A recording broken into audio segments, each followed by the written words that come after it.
আপনি কখন এসছেন? আর 3 দিন ধরে বসে আছি। আমি যেন আমার 5 লাখটা মিনিস্টার বসে রেখেছি। আর পরে বলছি ভগবানের কাছে আছি। বাপরে এই ঝামেলা কার্পেট তুলে পরিষ্কার মেঝেটা এত ভালো, মানে একদম পুরো অরিজিনাল কালার, মন্দিরের কাঠমন্দিরের কালার। সেই জন্য খুব বড় পরিসর হচ্ছে। আগে 100 বছর 200 বছর লোক বাড়বে। আজকে দেখুন এদের এখন অ্যানাউন্স করলাম যে কোনো আমাদের দেশের সব মন্দিরগুলো এত ছোট হয়ে গেছে, ঢোকা যায় না। নমস্কার, আপনারা শুনছেন উত্তরের কণ্ঠ। উত্তরের কণ্ঠ থেকে আমি প্রভাত বসাক, তুফানগঞ্জ, কোচবিহার। এটি একটি বিশেষ সমালোচনামূলক প্রতিবেদন। মাননীয় দিলীপ ঘোষের রাজনৈতিক ভবিষ্যৎ কী? প্রশ্নটি ঘুরে ফিরে পশ্চিমবঙ্গের রাজনৈতিক অঙ্গনে বারবার উঠে আসছে। আমার মতো ক্ষুদ্র আদার ব্যাপারী হয়ে এর মূল্যায়ন করা অত্যন্ত কঠিন কাজ, কারণ এর সঙ্গে জড়িয়ে আছে বিজেপির কেন্দ্রীয় নেতৃত্ব ও আরএসএসের কেন্দ্রীয় নেতৃত্ব। আমরা হয়তো অনেক বিষয়ই জানি না, তবে কিছুটা অনুমান করতে পারি। কোনো সন্দেহ নেই যে মাননীয় দিলীপ ঘোষ পশ্চিমবঙ্গের ক্ষেত্রে একজন সফলতম রাজ্যের সভাপতি ছিলেন, কিন্তু শিক্ষাগত যোগ্যতা অত্যন্ত কম।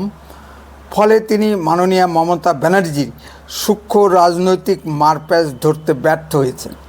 পশ্চিমবঙ্গে আর একজন প্রাক্তন রাজ্য সভাপতি তথাগত রায়ের মতো বলতে পারবো না ক্লাস 8 পাস ফিটার। পশ্চিমবঙ্গে বিজেপিকে দাঁড় করানোর পিছনে তার বিশাল ভূমিকা আছে, কিন্তু মুক্তি তার বড়ই দুর্মুখ। তার মুখ থেকে অনেক কাঁচা কথাবার্তা বেরিয়ে যায়, যা পশ্চিমবঙ্গের শিক্ষিত সমাজ ও মহিলারা পছন্দ করে না। মনে রাখতে হবে যে সমাজের অর্ধেক সংখ্যক মহিলা। দিলীপ ঘোষের মতো নেতৃত্বের মুখ থেকে এ ধরনের কাঁচা কথাবার্তা তার পদের পক্ষে মানায় না। এ বোধ মাননীয় দিলীপ ঘোষের নেই। এখন বিয়ে করেছেন, হয়তো মুখ সংশোধন হবে। কয়েকটি বিষয়ে আমার মনে খটকা লেগেছে। 1, 21 বিধানসভার ভোটের গণনার দিন সকাল 10টার দিকে হঠাৎ করে দিলীপ ঘোষ স্টেটমেন্ট দিয়ে বসলেন যে আমরা হেরে গেছি। তখনও অনেক কেন্দ্রে ভোট গণনা শুরুই হয়নি। ফলে যা হবার তাই হয়েছে। বিজেপির কাউন্টিং এজেন্টরা মনোবল হারিয়ে গণনা কেন্দ্র ছেড়ে চলে গেছে।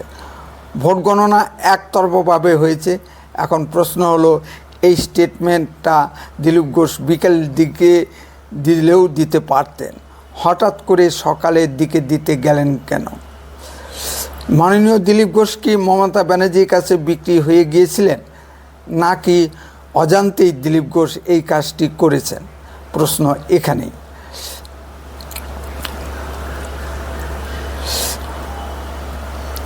মানুষ মনে করছে ডাল মে কুছ কালা হয়। উপরের স্তরের রাজনীতি আমরা বিশেষ বুঝি না। 2, বিজেপির কেন্দ্রীয় নেতৃত্ব দিলীপ ঘোষকে কেন্দ্রীয় কমিটিকে সরিয়ে দিল। বিজেপির কেন্দ্রীয় নেতৃত্ব কি খবর পেয়েছিল যে দিলীপ ঘোষ মমতা ব্যানার্জির সঙ্গে সেটিং করে চলেছে? বিজেপির রাজনীতির যে গতি প্রকৃতি, তাতে বিজেপির কেন্দ্রীয় নেতৃত্ব মুখে কখনো প্রকাশ করবে না, কিন্তু নীরবে পর থেকে সরিয়ে দেবে। দিলীপ ঘোষের ক্ষেত্রে কি তাই হয়েছে?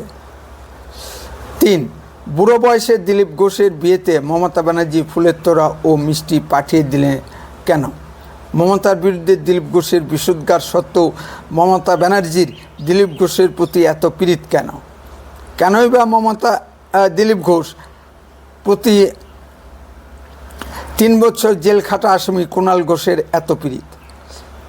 নিমন্ত্রণ সত্ত্বেও বিজেপির আর কেউ গেল না। সস্ত্রীক দিলীপ ঘোষ দীঘার জগন্নাথ মন্দির উদ্বোধনে উপস্থিত হলেন।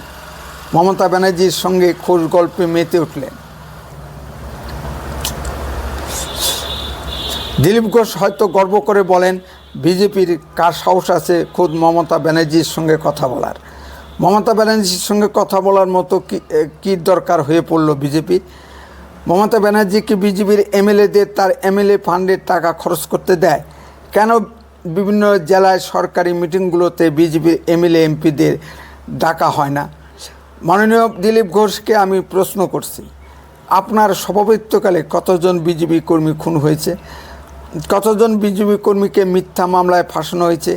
এরপরও আপনি মমতা ব্যানার্জির সঙ্গে খোঁজ গল্পে মেতে উঠতে পারলেন? সাধারণ বিজেপি কর্মীরা যারা তৃণমূলের দ্বারা অত্যাচারিত, তারা আপনার এই ধরনের আচরণ সহ্য করতে পারছে না। এখানেই সেটিং তত্ত্ব মাথাচাড়া দেয়। কে যে কোন রাস্তায় চলছে বোঝা বড় মুশকিল।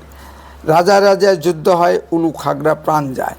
উপরের স্তরের নেতাদের মধ্যে মিল ঠিকই আছে, মাঝখানে নিচু তলার কর্মীরা তৃণমূলের হাতে মার খেয়ে মরছে।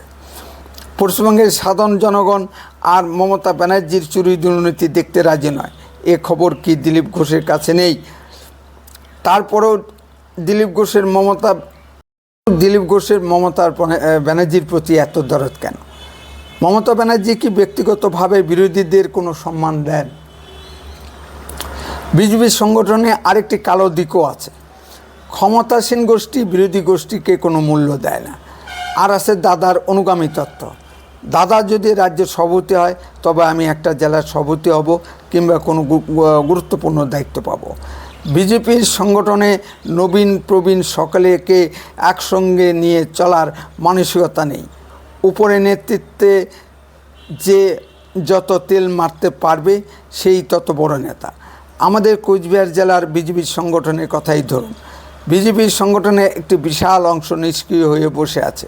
তাদের সক্রিয় করে সংগঠনে যুক্ত করার প্রয়াস কি বর্তমান জেলার সভাপতি নিতে পেরেছেন? মুখে অনেক বড় বড় কথা বলে, কিন্তু তার কোনো উদ্যোগ দেখছি না। এসব ব্যবস্থাপনার দায়িত্ব নেওয়া উচিত রাজ্য সংগঠন সম্পাদক শ্রী অমিতাভ চক্রবর্তী। তার কোনো উদ্যোগও দেখা যাচ্ছে না। কি রাজ্য স্তরে কি জেলা স্তরে অনেক তৃণমূলের এজেন্টরা বাস্তুগুগু হয়ে বসে আছে। একটা জয়প্রকাশ মজুমদারকে চিহ্নিত করা গেলেও হাজার হাজার জয়প্রকাশ মজুমদাররা বিজেপির সংগঠনে অভ্যন্তরে ঘাপটি মেরে বসে আছে। আমি কোচবিহার জেলায় বিজেপির পরাজয়ের একটি কারণ উল্লেখ করছি, নাম বলছি না। কোচবিহার এক স্বনামধন্য নেত্রী দিনহাটায় গিয়ে ভাষণ দিয়ে বসলেন, আমরা ক্ষমতায় আসলে লক্ষ্মীর ভান্ডার বন্ধ করে দেব। ব্যাস, আর যায় কোথায়? তৃণমূল ওই নেত্রীর ভাষণটি রেকর্ড করে সঙ্গে সঙ্গে গ্রামে গ্রামে ছড়িয়ে দিল, আর ফল যা হবার তাই হলো। বিজেপির এই তৃণমূলী বাস্তুগুগুদের চিহ্নিত করতে পারছে না, বা চিহ্নিত করার ইচ্ছা নেই। যদি চিহ্নিত করলে ভাগ কম পড়ে যায়, এই আশঙ্কাতেই কি চিহ্নিত করা যাচ্ছে না আমার জানা নেই। দিলীপ ঘোষের আচার আচরণেই বোঝা যাচ্ছে কোথায় যেন মমতা ব্যানার্জির সঙ্গে একটা যোগসূত্র আছে।